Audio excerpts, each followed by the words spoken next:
O filósofo francês Voltaire dizia: é melhor correr o risco de salvar um homem culpado do que condenar um inocente. 3 séculos depois, no Brasil, a regra anda invertida. O negócio é prender e, se a pessoa for inocente, paciência. O meu convidado luta contra essa realidade. Trabalha para devolver a liberdade a pessoas presas injustamente. Não por acaso, quase sempre, jovens negros da periferia. Ele é o advogado Everton Carvalho. Bem-vindo. Muito obrigado, Thais. Obrigado à equipe do Provoca. Para mim é uma honra estar aqui, levando em consideração todo o histórico dessa casa, todo o histórico que você tem como contribuição à minha formação. Cresci te assistindo na TV, né, cara? Eu estava desconfiado que você cresceu muito.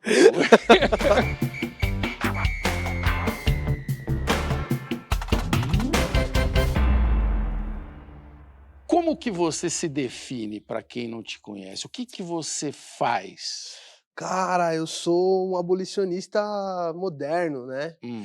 Porque na realidade, Thais, a gente vive um sistema, tanto na parte de encarceramento em massa, quanto na parte de poder aquisitivo oriundo do capital, nada mudou. As proporções mudaram, algumas coisas elas estão alteradas, e eu reflito muito sobre isso, mas de fato o sistema ele continua muito semelhante. Então eu sou um sonhador, na verdade, né, cara? Eu sou aquele cara que sonha. Você é um advogado sonhador, o que é uma coisa que a gente precisa entender melhor. Quem são os seus clientes? Hoje, o meu escritório ele fica na Coab 2, dentro da comunidade. Dentro dessa comunidade? Sim, lá em Itaquera. Montei o meu escritório dentro de uma comunidade para fazer com que as pessoas não se desloquem para os grandes centros, não vá até a Avenida Paulista, não sei o quê, que ela possa sair do prédio da casa dela, caminhar uns 10 minutinhos que seja e ter o acesso à justiça ali de qualidade. Eu quero que o público da TV Cultura conheça ter uma ideia real do tamanho da sua tarefa. Quem é o Kaique? É um menino que foi preso quando foi comer pizza, é isso? O Kaique ele é um jovem negro, ele trabalha na época dos fatos ele trabalhava numa marcenaria e tal, e ele estava no estacionamento do prédio dele, que é como se fosse um conjunto habitacional CDHU, que tem aqueles estacionamentos e aquele muro em volta, né, aqueles conjuntinhos habitacionais. Um carro em fuga da polícia bateu no muro do lado de fora, ele estava dentro do estacionamento do prédio, no carro do primo dele comendo uma pizza. Do prédio dele? Da casa dele. Que ele mora? Na casa dele onde ele mora, no estacionamento. Ele escutou o barulho da batida, ele largou a pizza dentro do carro e ele saiu do carro. Quando ele saiu do carro para olhar o que tinha acontecido, já tinha um policial na cara dele, deita no chão. Estava roubando aquele carro ali. O que aconteceu com o Kaique? Ele foi condenado pelo crime de receptação e... Receptação do quê? Do veículo roubado, que é esse que bateu no muro. Ele foi acusado, foi processado. A sorte do Kaique é que ele foi um dos pouquíssimos jovens negros que são presos em casos assim, que são soltos em audiência de custódia. Ele ficou preso um único dia. Mas ele respondeu durante 3 anos um processo criminal. 3 anos. Passando por esse estresse. Por esse perrengue. Exatamente.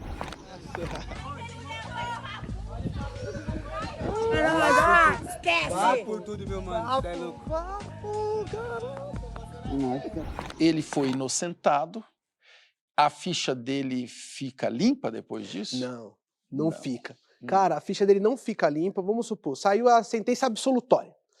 Eu preciso entrar com uma ação judicial do direito penal para limpar a ficha do cara. Mas o curioso da história que você está contando, Everton, é que ele não cometeu um crime. Nada. E ele entrou numa situação que tem que provar a sua inocência, prova e continua o pesadelo. É isso que você está dizendo? Continua. Ele foi abordado várias vezes. Uma luta ladrão, gente nossa me grita, ouvir vozes aflitas, tenho que ir, pelo amor, pelo ego, me multiplicar, não me entrego, crioulo, sou zica, porque a cena é hostil, tento me manter alto. O agente policial, ele não entende do direito, ele não entende o ordenamento jurídico, porque ele é o braço do Estado que a função dele é única e exclusivamente reprimir. Coibir, prevenir, ou então, enquanto a ação está acontecendo, ele combatê-la. Mas ele não questiona. Então ele puxa o DVC, ele puxa a ficha criminal no carro da viatura pelo cupom, que aparece lá que o cara tá respondendo receptação, tráfico, homicídio. É uma das primeiras perguntas que se faz, né? Tem passagem, é isso? É exatamente isso. E aí como que ele explica que ele é inocente? Ali naqueles 10 minutos de abordagem policial numa viela escura. A situação talvez seja mais complexa ainda, porque qual é a cor da pele dos policiais? Cara, ó, a grande maioria dos praças da PM, que são os cargos abaixo, né, que são soldado e tal, existe uma boa parcela ali que é negra. Agora, a condição de chefia, que são o oficialato, a grande maioria esmagadora é branca. O homem bateu em minha porta e eu abri. Senhoras e senhores, põe a mão no chão. Senhoras e senhores, punho de pessoal. Senhoras e senhores, dá uma rodadinha e vai pro olho da rua. Sal, pimenta, foguinho, fogão. O Pedro levou tiros de um vizinho. Quem era o vizinho?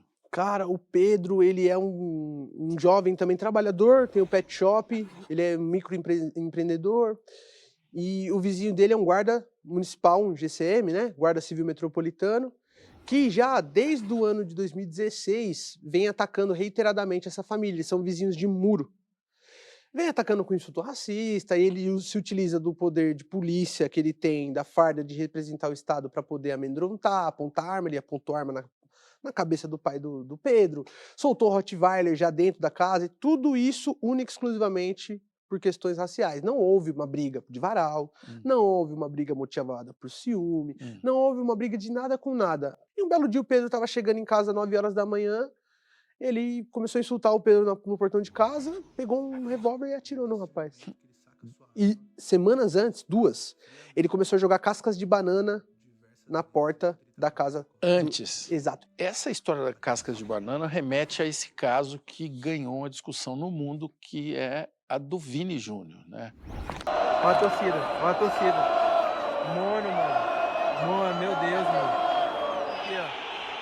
Fica chamando o Vini, olha, ó. Fica chamando o Vini toda hora de macaco, mano. É no mundo todo, é do mesmo jeito? No Brasil tem diferença? Como é que funciona o racismo? Cara, eu acho que esse caso do Vini Júnior, Taz, ele traz para nós uma reflexão que é: o dinheiro ele não é nada, ele não resolve nada. O Vini Júnior hoje ele é um dos 5 melhores jogadores do planeta, é riquíssimo, milionário, e nem isso faz com que as pessoas racistas o ataquem. A gente vê isso muito aqui no Brasil. Deixe de atacar. Deixe de atacar. Dizem que felicidade incomoda. A felicidade de um preto, brasileiro, vitorioso na Europa, incomoda muito mais. Mas a minha vontade de vencer, o meu sorriso, o meu brilho nos olhos, são muito maiores do que isso. A gente vê isso muito aqui no Brasil. A gente vê isso muito aqui. Eu vou te dar um exemplo, olha só que interessante. Todas as vezes que eu vou no shopping center, isso aconteceu hoje, de terno assim e tal, mesmo usando tênis, que não é convencional, né? Alguém chega e me para: "Ô, você pode me dar uma informação?" Eu, pô, será que eu tenho uma placa de informação ou o que está acontecendo? As pessoas me confundem com segurança do shopping toda vez. Sem demérito à profissão. Claro. Mas você vê que não importa se o seu terno ele é de 5 mil reais, de 10 mil reais, ou se é um terno de 100 reais, que é aquele tecido todo ferrado. Eles vão dizer que você está ali em uma condição de subserviência. Isso acontece em qualquer lugar. E aqui no Brasil, isso acontece muito, muito nesses espaços de poder. Eu entrei no Starbucks esses dias aí, entrei lá pra tomar um suco, entrei no Starbucks da República. Entrei no pico assim, ó, pum, e aí o segurança, eu passei pelo segurança, ele me mediu, fez assim, entrega. Aí eu virei pra ele e falei assim, ó, eu vim tomar um café. Ele não sabia o que ele falava. Caralho, entende? Velho. Eu falei, não, eu vim tomar um café. Tipo assim, o que você vai falar agora? Que eu não posso? Vamos ver o que eles estão achando do nosso papo aqui. O Chan pergunta: qual a história mais emocionante e com provas de que o indivíduo não cometeu o crime e mesmo assim foi preso? Cara, eu tô com um caso agora, onde já houve o trânsito em julgado, ou seja, não cabe mais nenhum recurso. O cara ali realmente foi condenado. Ele já tá cumprindo pena, ele já tá preso há mais de 1 ano. E Taz, esse cara ele foi condenado pela borrachinha do aparelho que ele usava. Borrachinha, aparelho do dente. É. Essa história é surreal. Uma mulher ela foi assaltada saindo de uma casa de câmbio por 2 indivíduos em uma moto. Os 2 usavam um capacete. Prenderam um dos indivíduos. Ela foi lá reconheceu, tal, é esse daí. Ela pegou o nome do cara e fez um Facebook lá, fulano de tal. Achou o cara. Ela O identificou roubador o rosto é aquele cara que eu acabei de reconhecer. que achou estava na de rede social. capacete. Ela o reconheceu. Até aí, beleza, ela reconheceu esse cara.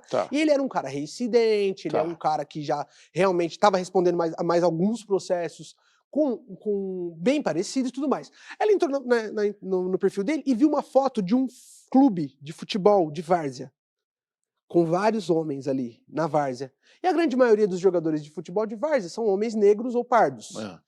E ela viu um que estava do lado dele e falou, poxa, esse aqui se parece com o cara que me roubou. Aí ela entrou no perfil do cara, desse outro cara, olhou, a última foto que ele tinha postado, ele estava com aparelhos azuis, borrachinha. Ela printou essa foto e levou na delegacia. Falou, a foto do Facebook. Do amigo do que estava no grupo. Olha esse cara aqui, foi ele que me roubou. A polícia pegou, prendeu o cara, prendeu ele. Ele foi... Com essa prova, essa prova. Ele foi condenado, ele tá cumprindo pena, a gente tá com um HC agora para ser julgado pelo STJ. O que é HC? Um habeas corpus para poder anular esse processo pelo reconhecimento irregular, mas fato é que a gente descobriu numa análise do perfil dele, Thais, que no dia do roubo, ele estava usando o aparelho de outra cor. Ela pegou uma foto antiga dele, uma foto recente dele, como se ela fosse antiga. Ou seja, na data do roubo ele estava com uma borrachinha branca e na data que ela achou a foto lá era uma borrachinha azul. E nem isso é levado em consideração. Por quê? Porque a presunção de inocência para essa pessoa, Thais, não existe. Falei pra você que ia dar certo, meu parceiro, caralho, Calima, inocente. E aí, vamos pra casa?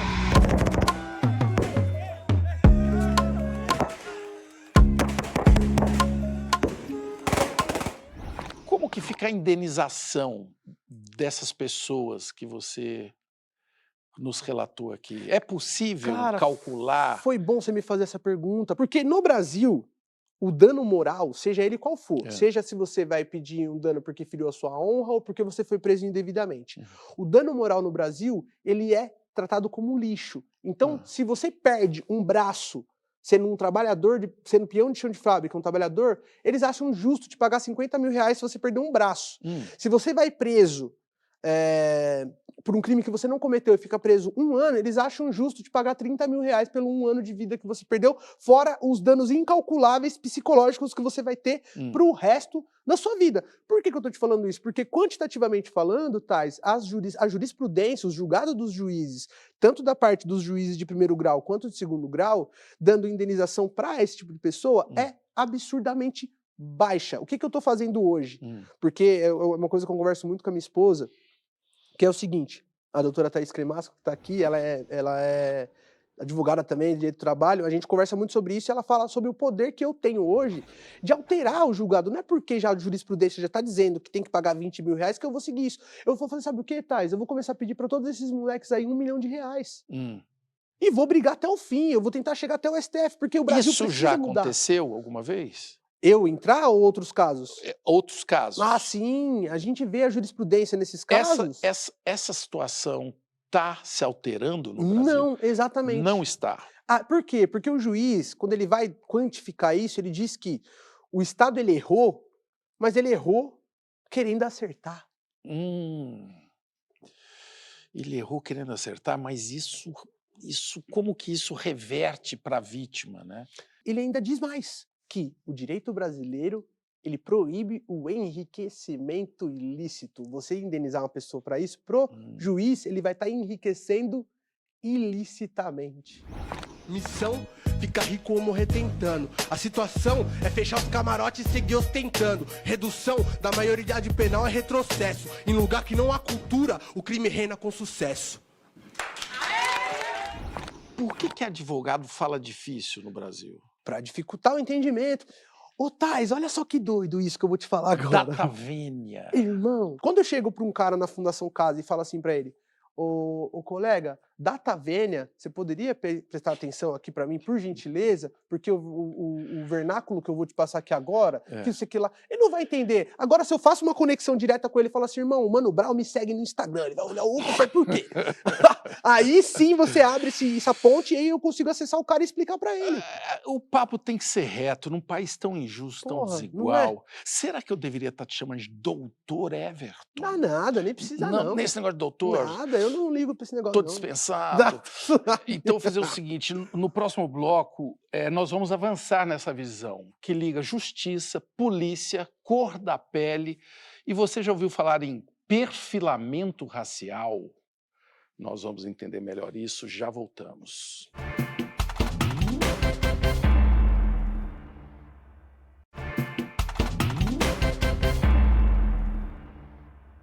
O poeta e ativista negro norte-americano Langston Hughes disse assim, que a justiça é uma deusa cega, nós negros sabemos. A venda cobre 2 feridas podres que antes talvez fossem olhos.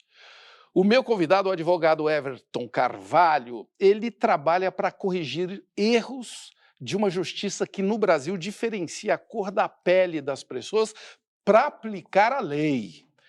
O Everton, me ensine aqui uma coisa, o que é perfilamento radical? Racial? Racial. É radical também, Pô, né? então, é um bom sinônimo. Cara, o perfilamento racial, o que ele é? Quando o policial ele entra na academia de formação, seja ela de praças ou seja ela de oficiais, ele tem um treinamento. Lá na corporação, o que é dito é que há um padrão de indivíduo suspeito. Então a gente pega e chega na seguinte conclusão, que o perfilamento racial hoje ele é com base na cor e no local da abordagem. Ponto. Cor e local da abordagem. A vestimenta, hoje em dia já está ultrapassada, isso pouco importa. Pouco importa como a pessoa está vestida. Exato, porque antigamente existia esse mito, e a minha mãe ela falava muito assim pra mim, não fica saindo na rua vestido de maloqueiro, porque senão você vai tomar uma dura da polícia. E eu fui abordado saindo da polícia de terno, voltando da igreja, então a tese da minha mãe ela caiu por terra. Aí. Então o perfilamento racial ele é hoje visto como sendo aquele indivíduo que causa a fundada suspeita no tirocínio, que é o quê? O tirocínio, ele é o feeling, os policiais falam isso. Tirocínio. É o feeling do policial. Ele o faro, chega e é o faro, ele tirocínio. sente. Aquele cara ali é um bandido.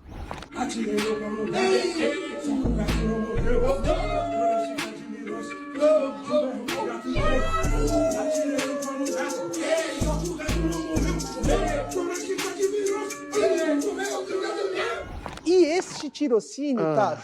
Ele é usado como base para o livre convencimento do poder judiciário, porque, em via de regra, a palavra do policial, segundo a própria Constituição Federal, ela tem fé pública. Então, o perfilamento racial, inclusive esse julgamento que está hoje em voga no STF, ele tem como base o quê? Esse julgamento ele é interessante porque um rapaz foi condenado a 7 anos de prisão por estar portando 1,5 gramas de cocaína em seu bolso.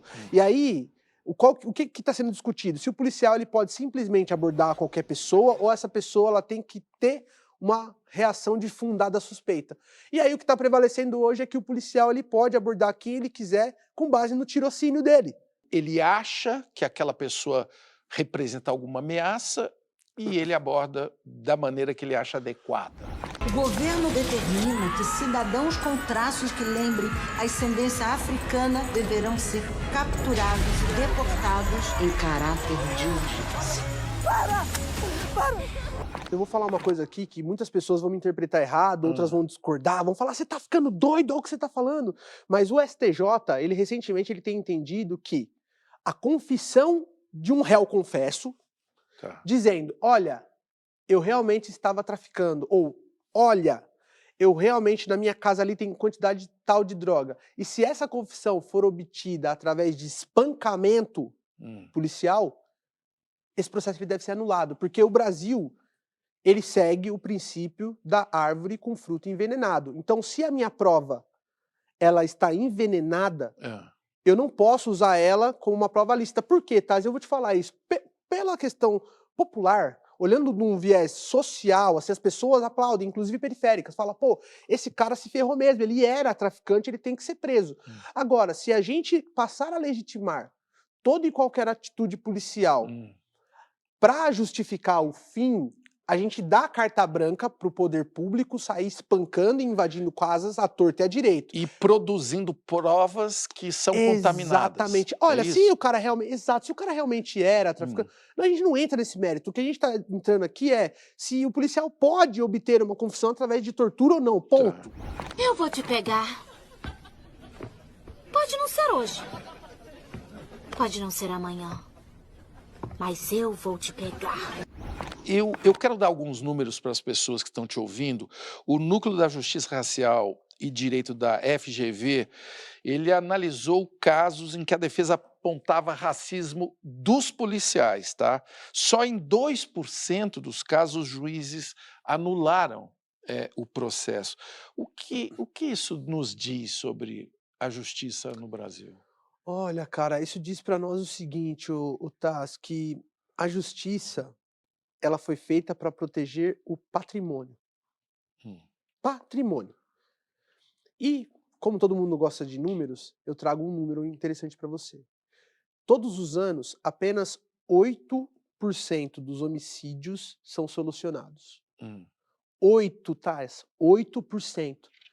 Os crimes contra a honra, em especial contra a honra de pessoas negras e pobres, são vistos como lixo. Eu tô com um caso de um cara que foi abordado, ele teve que abrir a bolsa, mostrar bolso, não sei o quê, por um segurança dentro de um festival famosíssimo, que eu não vou citar o nome agora porque não convém, e simplesmente na jurisprudência eles dão 5 mil reais para uma abordagem vexatória como essa. Então, cara, é muito difícil hoje a gente conseguir anular um processo com base nisso, porque ninguém vai se falar, fui racista mesmo. Entendi. O que você está dizendo é algo que muita gente que talvez esteja nos vendo não passou.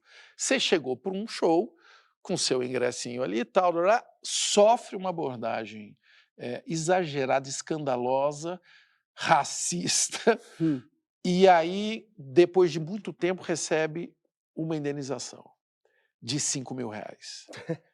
Pois é. Tendo gasto, a gente tem que falar, né? O tempo, os recursos para contratar um Às advogado. vezes tem que... Exato. O cara não trabalha de gato. Tem advogado que não trabalha só no êxito, o cara pega um prolabore, aí chega no final, muitas pessoas perdem porque o juiz diz que foi um mero, com essas palavras, dissabor da vida cotidiana. Todas as sentenças que indeferem pedido de danos morais, o juiz ele alega que foi um mero dissabor. Mas com essas palavras? Mero, essa expressão padrão de toda a sentença negando a indenização. Não, deixa disso, foi um mero dissabor da vida cotidiana. O Brasil que eu vivo, ele primeiro é o país onde o racismo deu certo. Muito certo. Porque o preto acredita que não é discriminado e o branco acredita que não é racista.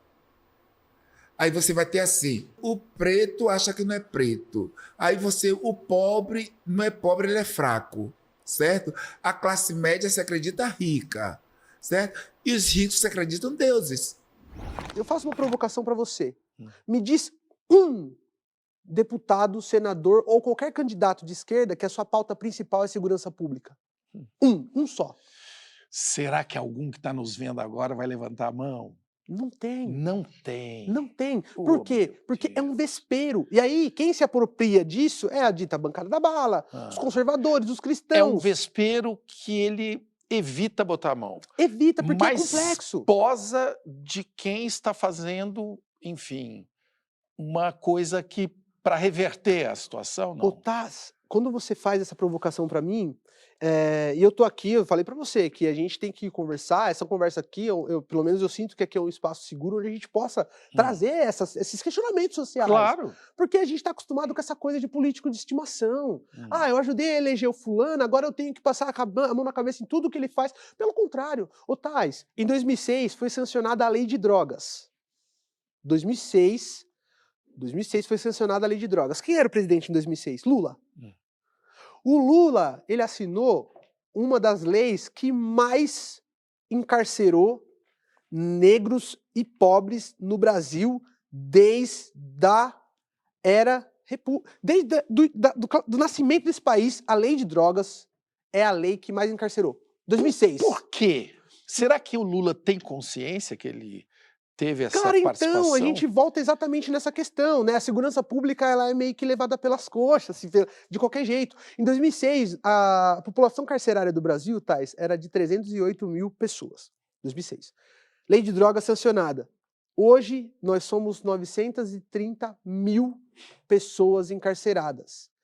1/3 de todos os encarcerados no Brasil são porque estavam portando pequena quantidade de drogas. O artigo 28 da Lei de Drogas, em seu parágrafo 2º, ele diz que o juiz, com base no seu livre convencimento, no agente, no local e nas condições socioeconômicas, vai poder dizer quem é traficante e quem é usuário. Uma lei que contém um artigo e um parágrafo desse, consequentemente, não vai proteger preto e pobre.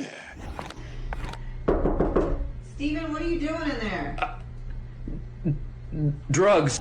A gente tem, desde 88, apenas um único presidente que veio oriundo das classes trabalhadoras. Nós temos um Congresso... Olha só, São Paulo. 92 deputados e deputadas, 91 deputados e deputadas na antiga legislatura. Apenas um era um homem negro e ele era bolsonarista. Como você vai dizer para mim que essa legislação é feita de uma forma que seja democrática? Olha os presidentes, todos... A história é cíclica. A história é cíclica e muito difícil de entender. Complexo. Mas é por isso que você está aqui, Everton. É por isso que você está aqui, porque esse presidente que você falou que veio de classe popular é quem assinou essa lei. Você vê que doido? De 2006. Você vê que doido? Puxa, Lula, essa daí não dá pra... E eu já questionei ele, isso que eu tô falando pra você, eu questionei E pra o que ele. que ele te respondeu? Pra ele, eu tava num jantar com ele, na pré-campanha dele. Todo mundo que tava ali no jantar teve direito a uma pergunta pra ele responder. E a minha pergunta foi a única, cara, que falava sobre segurança pública. Ninguém estava ali para pautar segurança pública. Tava todo mundo falando de cultura. Eu virei para ele e falei assim, e aí, Lula, vamos fazer uma revogação, uma reforma na lei de drogas? Porque desde de 2006 para cá aumentou exponencialmente. Eu não me sinto mais seguro. Você se sente mais seguro? Ou a gente vai deixar de novo alguém que está falando que vamos armar a população é a solução e vencer novamente? E o que ele te respondeu? Nada. Nada? O José Amil, liberdade tem sido a palavra da moda, especialmente da direita brasileira. O que é liberdade para você? A liberdade, ela tá aí para todos nós. Porém, alguns limites devem ser impostos. E aí, como é que você chega num limite que se diferencia de uma censura, por exemplo, né? Então, a liberdade ela é muito relativa em vários aspectos. Se a gente pegar a liberdade do direito de ir e vir, muitas vezes a gente também não pode ir e vir. Se você não tem dinheiro, Tais, esse direito ele é mentiroso, viu? Como é que eu vou ir e vir se eu não tenho dinheiro para pagar um avião? Como é que eu vou ir e vir se eu não tenho dinheiro para pagar o busão? Como é que eu vou ir e vir se eu não tenho dinheiro para pagar um Uber?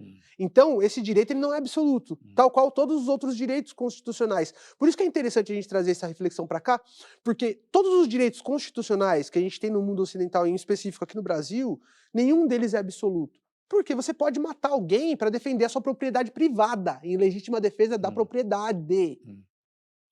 Em legítima defesa da propriedade. Então, as liberdades individuais, elas nunca irão se sobrepor às liberdades coletivas. Então, por exemplo, eu não posso achar que a minha liberdade de expressão, por exemplo, me dá o direito de pedir um regime como a volta da ditadura e achar que isso está tudo bem. Eu não posso pensar que a minha liberdade ela vai se sobrepor ao direito de não fazer apologia ao nazismo, por exemplo. Sim. Você não pode usar a liberdade para pregar o fim da liberdade, basicamente. Como é que alguém vai da casa da namorada pra uma cela só sendo feito e preso por crimes que provavelmente não cometeu? Já tinha acontecido naquele mês e a bola da vez ali era eu. Muita gente que está te ouvindo pode estar pensando assim, mas espera aí, será que ele é de direita? Será que ele é de esquerda? Eu tenho que contar para eles que em 22 você foi candidato do PCdoB, né? Em 2020, antes disso, você concorreu ao vereador pelo Podemos, que é um partido de centro-direita. De que lado que você Eu sou muito louco, irmão. Explica Ô, aí. parça, eu vou falar uma parada pra você. Eu sou o cara mais subversivo do movimento. As pessoas olham pra mim e falam assim, pô, mano, eu amo esse cara, mas eu odeio ele. Por quê? Porque eu não gosto dos padrões que principalmente foram impostos pela branquitude. Por exemplo, quem foi que disse que um homem negro tem que ir, obrigatoriamente, estar num partido de esquerda? Quem foi que disse isso, Quem foi que irmão? disse? Quem foi? Quem foi? Então, exatamente, quem foi? Vocês Tem muita gente que pensa que é isso. Tem, isso me bateu muito nessa campanha, porque eu chegava pra entregar o panfleto, porque o meu público é um público progressista. A galera olhava aquele número lá... Ô, irmão, que isso aqui não? Que isso? Que isso aqui não? Você tá traindo irmão, o movimento? mas olha os projetos de lei aqui, ó. Tal. Você não se arrependeu? Não, pelo dessa contrário. guinada? Não, sabe por quê? E onde que você tá agora? PCdoB? Então, aí que tá. Eu vou ser bem sincero e eu falo isso pros caras. Então, por isso que é bom, não tem problema eu falar isso aqui. Se eu pudesse, eu me candidatava, eu me candidataria sem partido nenhum, cara. Porque, infelizmente, o sistema eleitoral brasileiro, ele te obriga a ser filiado a um partido e você seguir determinadas diretrizes. Então... assim, o sistema eleitoral talvez até tenha as suas razões. Agora, os partidos é que perderam então, as suas fundações, né, as suas bases. Não tem mais isso. Então, se você virar pra mim e falar assim, né? o PCdoB, ele é um partido genuinamente comunista, os dogmas... Lógico que não. Todo mundo hoje em dia se considera progressista. E eu sou um cara progressista, e pelo fato de eu ser um progressista... A gente volta àquela questão do entre esquerda e direita, eu sou preto, mas eu sou um preto que pende, né, pros pensamentos coletivos da esquerda, mas que isso não faz com que eu seja um cara extremista que não possa sentar na mesa para conversar com o cara de direita. Porque eu gosto de conversar com o cara do PSDB, o cara do Partido Novo, porque esses caras, eles, querendo ou não, vamos ser pragmático, tá? Esses caras giram a economia. Eles sabem falar sobre as coisas. E não tem outro jeito de viver em sociedade não ser conversar. Pelo menos ainda não descobriram, me parece. Mas iremos achar o tom, um acorde com lindo som, e fazer com que fique bom outra vez o nosso cantar, e a gente vai ser feliz. Olha nós outra vez no ar, o show tem que continuar. Como estruturar uma luta contra o racismo com tanta fragmentação? Eu quando estava no Podemos, chegava com um monte de ideia boa, a galera olhava para mim e falava assim, não, mas você é um cara que tá no Podemos? Tá, mas mesmo projeto de lei? Não. Isso aconteceu também quando eu entrei no PCdoB. Aí eu pensei, falei, puta, agora eu encontrei minha turma. Agora vai ser fácil. Agora todo mundo vai votar em mim. Ninguém vota em homem negro, Tass. Não vota. A gente elege mulheres trans, a gente elege mulheres negras, mas não elege homens negros. E por que a gente não elege homens negros? Porque o homem negro é o único ser capaz de derrubar o patriarcado branco. Isso que você está falando é muito sério e grave. E assim, esses caras que estão acreditando que vão ter moleza com mulheres negras, eles vão se dar mal. Porque o que tem de mulher poderosa vindo para cima, mas é algo... É estrutural. Muito esquisito. É estrutural.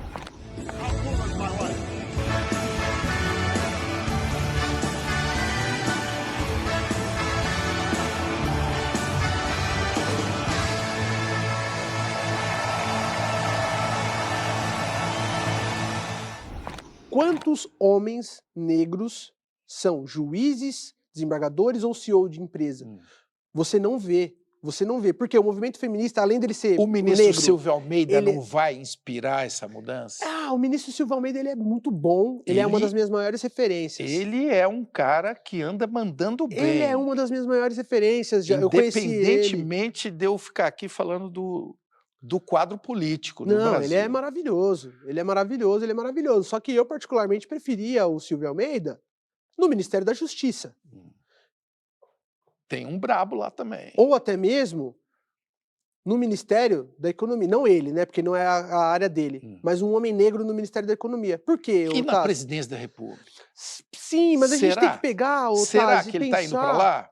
Talvez. Será que ele está indo... Eu só tô mas jogando o Dino aqui... também tá. Então você volta de novo que tem ali, tá todo mundo ali. Eu só estou jogando aqui uma provoca. Estou jogando uma provoca com o meu Lógico. convidado, esse advogado maravilhoso, Everton, que no próximo bloco eu quero buscar com ele outras respostas, só que dessa vez a gente vai dar um passeio pelas quebradas onde o doutor Everton passou.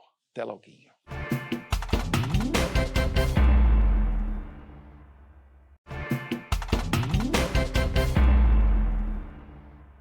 De volta com o Provoca, hoje com um advogado que também é rapper, poeta, Everton Carvalho. Ele já mandou esse manifesto, ó. O Estado o tratou como nada a vida toda. A lei quem faz é ele, quer que o Estado se exploda. Exploda o cofre, é seu por direito. Juros pelos anos de segregação, isolado no gueto. O Everton, esse rap aí... ele reflete uma indignação, assim, pesada, no limite, né? Você já chegou perto, assim, do estado de se bandear para o lado do crime? Já, pô, cara, aí a gente volta na minha origem, né? Eu cresci no meio da criminalidade, né, cara? Eu cresci vendo parentes morrendo ou sendo presos, irmão indo preso, vizinho, amigos... Quando meu irmão foi preso, eu tava no primeiro ano da faculdade. Quantos irmãos? Eu tenho meu irmão e um irmão. Eu sou do meio. Ninguém foi visitar meu irmão. Minha irmã foi uma vez só comigo, depois desistiu. A minha mãe já tinha prometido pra ele que não iria mais, mas mandava junto e tudo mais, então eu ia. Todo final de semana, mesmo estando naquela correria da faculdade, eu ia. Cara, ali foi inclusive onde surgiu o Favela Forever, que é o meu projeto. Ele surgiu nesse dia, na primeira vez que eu fui visitar meu irmão na cadeia. Ele surgiu dentro do presídio. O que é o Favela Forever? É o meu projeto, onde eu faço o desencarceramento em massa, que é o contrário inverso do Estado, da juventude negra, de forma gratuita. Então eu advogo para pessoas inocentes. Você foi lá, viu o seu irmão, você falou, preciso fazer alguma coisa. E para além do meu irmão, eu chegava, primeiro dia que eu cheguei lá, os caras, e aí, Everton, e aí, Negrão, e aí, Break, que é meu apelido na quebrada, eu olhava assim, e aí, fulano, e aí, Beltrano, era e aí, tudo não sei amigo. O que lá, Os caras, você chegou também? Eu falei, não, parça, tá louco? Tô de visita. Tô só de passagem e tal. Então eu cresci vendo muito disso e tal. E aí aconteceram algumas coisas na minha vida que eu tive uma proximidade muito pesada com o crime, ao ponto de eu tomar uma decisão. Ou eu saio daqui, ou essa força vai me puxar. Até onde você chegou? Cara, eu cheguei até o limite onde você entra na sua residência e aquele lugar ele é um laboratório de droga. Todo dia você entra e vê aquilo ali e você fala, o que eu vou fazer para sair daqui? Cara. Virei militar, ó que louco. Prestei o concurso da Marinha e fui embora. Sim. Foi por isso que eu entrei na Marinha. Eu precisava pra fugir sair daquele mundo que você tinha pra fugir entrado. daquilo ali. E porque eu precisava de uma alternativa.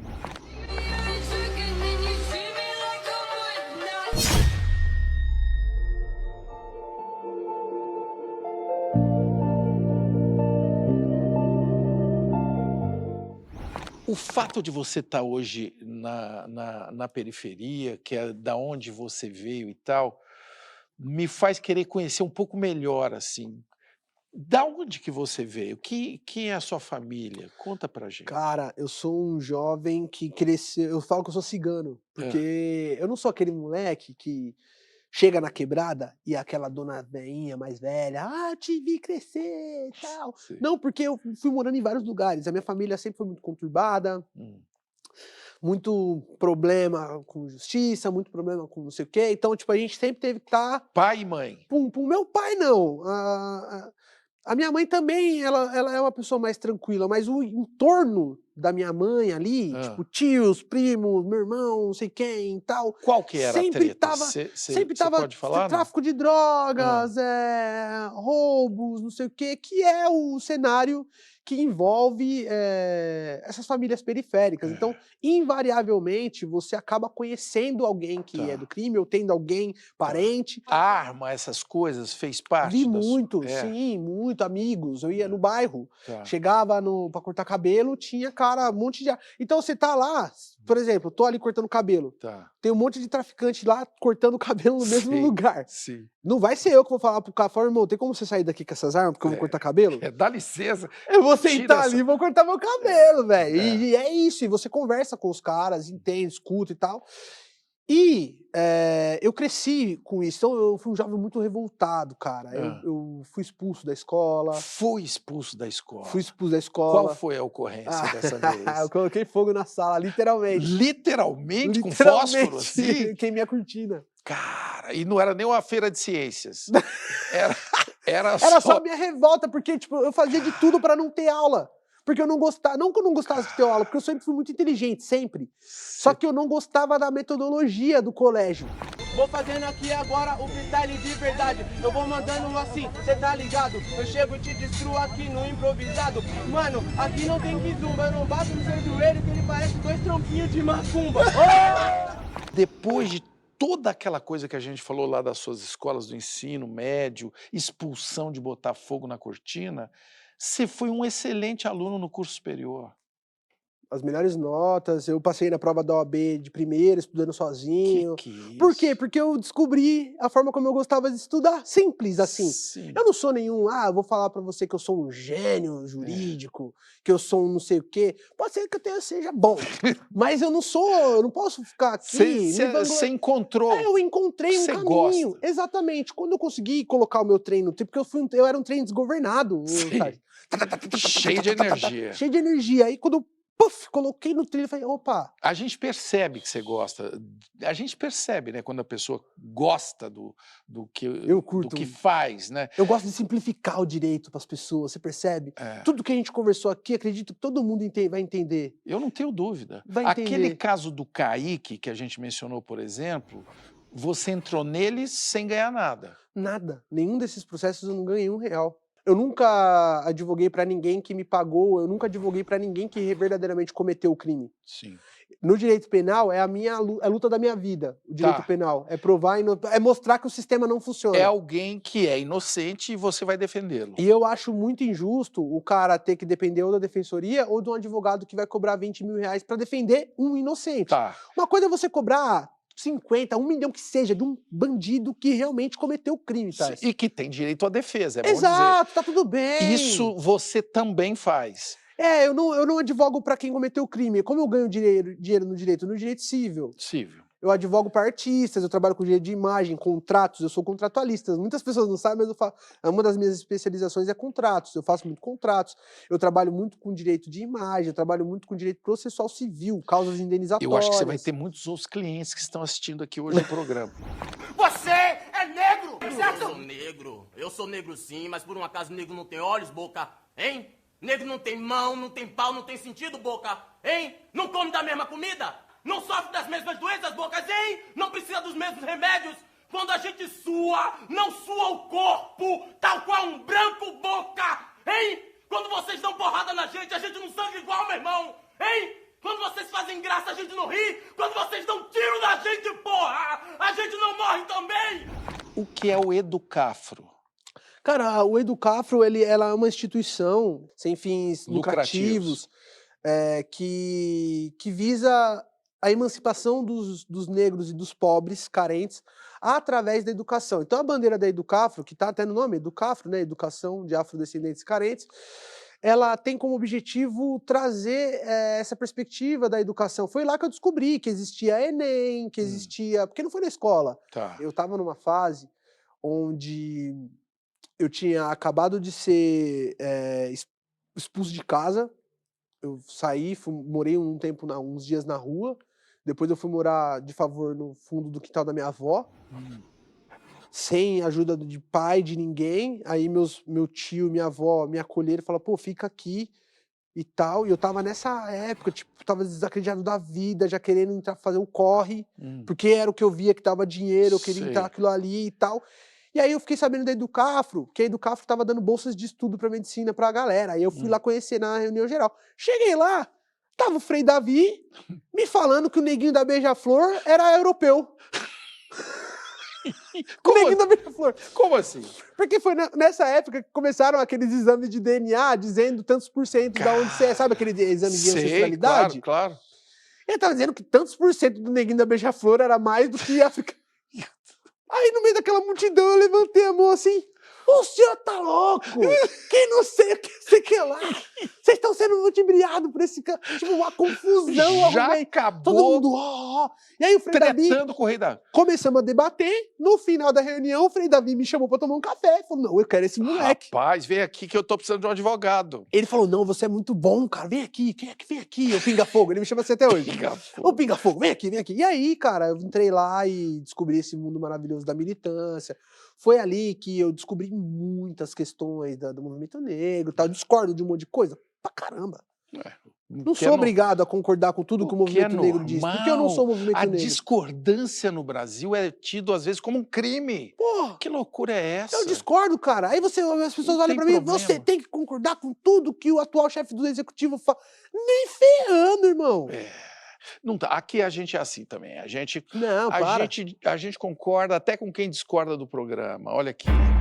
Eliseu, como você se sente quando não consegue provar a inocência de alguém? Nunca aconteceu. Sério? Ganhou todas? Todas. Até agora. Cara... Nunca aconteceu. Calma aí. Isso daí... 100%? Nunca perdi, irmão. Cara... Puxa aí, pô. Pode puxar meus processos além todos do aí. seu talento, Nunca perdi. O que isso diz? Que a justiça está melhorando? Diz que o operador do direito ele não está sabendo pedir. Quando você tem o seu pai, quando você vai pedir um dinheiro para ele, você não chega assim, pô, pai, me dá uma grana aí que você quer lá. Não. Pô, pai, preciso de um dinheiro porque vai ter um passeio na escola. Preciso de um dinheiro porque eu preciso comprar uma calça. Sim. Preciso de dinheiro. E por que eu tô fazendo essa analogia? Porque hoje, com essa glamourização do direito, você pega advogados que fazem um monte de modelo copiado, você pega advogados que citam um monte de jurisprudência que o juiz não vai nem ler, cita um monte de doutrina que o juiz não vai nem ler, e muitas vezes você precisa apenas criar um elo de conexão com o Poder Judiciário para poder vencer. Ora, claro, isso nem sempre vai dar certo. Eu tô dizendo pra você aqui de algo que tá dando certo pra mim. Sim. O juiz do caso do Kaique, eu descobri que ele era pastor de igreja. Aí eu falei, putz, né, que da hora, né? Peraí, como é que eu vou usar isso aqui a meu favor? Aí uma das minhas testemunhas, ela chegou aqui, viu o Kaique dentro do prédio, já antes da batida, que ela tava lá na audiência pra comprovar que viu ele o Kaique tava dentro do prédio, teve a batida. Ela virou pra mim e falou assim, doutor, então, no dia que a gente tava lá, eu tava voltando da Santa Ceia. Por isso que eu lembro, porque foi um culto muito abençoado. Mulher, você tem que falar isso na audiência. Aí chegou no dia da audiência, eu cheguei, muito bem vestido, com meu terno e tal. A primeira palavra que eu falei pro juiz foi, primeira expressão, a paz do Senhor, excelência. Que o Senhor esteja convosco, doutor, tudo bem? Eu já quebrei o núcleo duro com ele.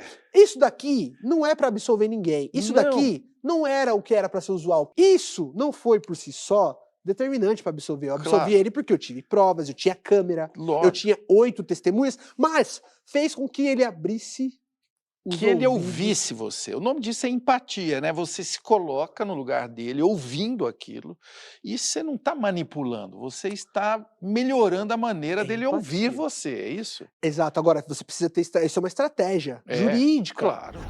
E esse cabelo? Esse cabelo meu é mais poderoso do que o laço da Mulher Maravilha, amém? Glória a Deus, aleluia. Tem um outro caso que é interessante, que era um juiz, um desembargador, que lançou um disco. Ele tinha um CD de música ruim pra caralho. Mas eu ouvi o disco dele e fui lá despachar. Quando eu cheguei lá na sala dele, no gabinete e tal, é muito parecido com isso aqui, inclusive, né? Você fica um pouco mais baixo. Mas aqui é um gabinete. Você chega aqui, Aí eu cheguei lá assim, o senhor não é aquele desembargador que lançou um CD? Ô, doutor, tudo bem? Sou eu mesmo. O senhor ouviu? Ouvi, inclusive, aquela faixa lá, tal, tem aquele solo de guitarra, hein? Ele, ô, doutor, senta aí. Fulana, traz um café pro advogado. Pode dizer, doutor, o que o senhor tem pra falar? Aí eu fiz um despacho de 5 minutos com ele, explicando uma petição de 12 laudas. Ele virou pro assistente dele e falou assim, olha, o doutor explicou que a causa de pedir é essa, não sei o que lá. Lê lá a petição dele, vê se é isso mesmo, se tem as provas e pode deferir a liminar dele. Isso tudo é dentro da legalidade? É, porque o juiz ele tem o poder de convencimento, só que ele precisa se pautar na lei. O cara julga trocentos casos, velho. Toda hora, é uma máquina de moer gente, o poder judiciário. Se você não traz pra ele uma praticidade ou um item que faz uma conexão pra ele, é humano, não adianta. Sim. A gente precisa trazer. Agora, não adianta nada eu trazer toda essa introdução e a minha petição ser uma porcaria. Se você foi à feira e não pôde comprar, porque o dinheiro é pouco pra poder gastar. Deixa pra lá, deixa que esta vida um dia muda. Você tem que se assumir e se o próprio amigo o acusa, você deve resistir. Se não tem viola pra lhe acompanhar, deixa. O que a gente aprende com topada? As topadas, elas fazem com que a gente consiga refletir aonde a gente quer chegar. Eu cheguei numa reflexão que é muito doida, o Thais, que é o seguinte, no final, tudo dá certo. Se não deu certo ainda, porque não é o meu final. Isso é boa essa, hein? Qual é o seu final? Presidência da República. Rapaz, olha aqui, você tá falando sério. Tem muita gente ouvindo aqui. Deve ter alguns eleitores, outros que falam, opa, temos que segurar esse cara. Presidência da República. É sério? Sério, cara. Rapaz, olha aqui, eu entrevistando um futuro candidato a presidente. Ainda bem que a gente tá se encontrando agora aqui, hein? Mas por enquanto eu vou ficar aqui, ó, pá, jurídico, tal, STF, talvez ali, ó. Essa bebê provoca a bunda dela, pulsa, vem deslizando, que eu tô gostando, ela me pede, não para. Eu vejo lá no seu Instagram, você muitas vezes assim, fazendo ginástica, mostrando o abdômen, as tatuagens. Você pensa que eu não vi? Você é vaidoso, doutor? Pô, pra caramba, velho. Pra caramba, sabe por quê? Porque eu sempre fui visto como feio, mano. A vida inteira. A vida inteira. A vida inteira. Eu falei, puta, agora que essas pessoas estão me achando bonito, que eu vou incorporar. Agora... É a capa do Batman. A capa do Batman. Ô, o Bruce Wayne não é o Bruce Wayne de dia e o Batman à noite? Claro. Por que eu também não posso ser? Mas você tem todo o direito. Mas é uma parada muito louca, porque, tipo, autoestima, o Thais, ninguém vende uma roupa, ninguém vende um produto se não acredita no seu produto. Ninguém vende um peixe se você não acredita que aquele peixe é bom. Ia falar gostoso, mas daí também ia pegar... O cara é bom de lábia. Essa é a palavra que eu acho mais linda da língua portuguesa. É legal, irmão. Que é a comunicação. É lógico. Eu tô conseguindo convencer um juiz da inocência de um jovem. Cara, essa última decisão, no acórdão, se você ler, é absurdo. O juiz, ele praticamente fala assim pra polícia. Ô, rapaziada, vamos investigar e fazer o seu trabalho direitinho, vai? Porque o doutor trouxe aqui uns argumentos que vocês estão de sacanagem. É quase isso. Porque, de novo, a gente volta nesse sistema, ô Tassi. A autoestima, ela tá ligada exatamente a isso pra mim. Pô, lógico que eu já perdi processo civil. Civil eu já perdi processo civil. Mas os do favela, esses criminais, eu nunca perdi. Por quê? Porque exatamente esse trabalho bem feito que eu venho fazendo, eu tô conseguindo criar um mecanismo que eu tô furando essa bolha, e aí você tem uma sentença onde um desembargador tá dizendo pra base lá, pro agente policial, investigue mais porque o seu trabalho tá sendo mal feito e com isso talvez você prejudique 2 inocentes. Isso é um indicativo de que é possível mudar alguma coisa, cara. É possível. Então o meu sonho, ele não é em vão, ele é um sonho prático. Everton da Silva Carvalho, o que é a vida? A vida irreflexiva, ela não merece ser vivida. Eu não sei se foi São Tomás de Aquino que falou isso, mas essa frase eu levo pra minha vida, porque uma vida que você não reflete sobre as coisas, ela não merece ser vivida. Uma vida onde você tá achando, olha em volta e você não questiona, não merece ser vivida. Claro, né? A gente vai falar, pô, mas e lá na Noruega que não tem problema? Claro que tem problema. De novo a gente volta lá. Problema de suicídio, problema de depressão. Não é porque não tem ninguém roubando o cara no farol que ele não tem problema. Então tudo deve ser refletido. Se eu não tô refletindo mais, pode me enterrar que eu tô morto. Acho que a vida é isso aí. Reflexão.